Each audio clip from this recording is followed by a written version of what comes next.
بسم الله الرحمن الرحيم. ازيكم يا حبايبي؟ النهارده نعمل مع بعض اكله جميله وبسيطه. هنعمل رز بالكبد والقوانص. طبعا جايبه الكبد والقوانص غسلتها كويس قوي ونقعتها في دقيق وليمون وفي ميه وملح. بعد كده قطعت القوانص واحطها الاول كده اشوحها عشان هي بتاخد سوا عن الكبده.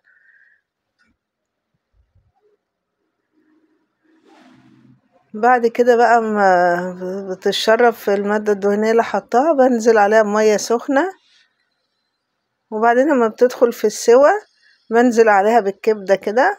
الكبدة طبعا ما بتاخدش وقت في السوا، واحط لها شوية فلفل اسمر كده،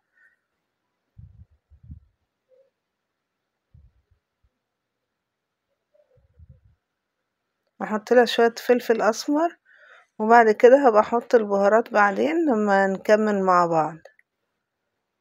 هقلبها كده اما تتشوح الكبدة مع الكبد والقوانص.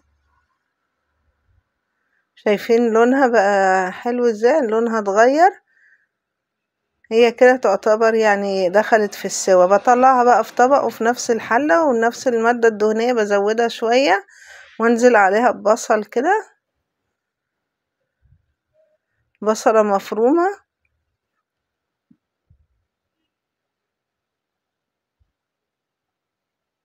واقلبها كده وانزل عليها بالبهارات. كاري، عندي ليمون لومي وقرفة خشب وبهارات كبسة.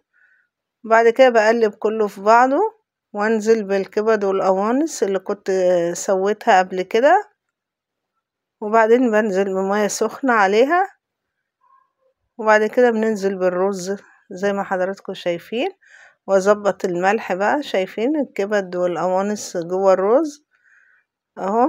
نقلبها بقى ونسيبها ما تستوي ونوطي عليه لحد الرز ما يستوي.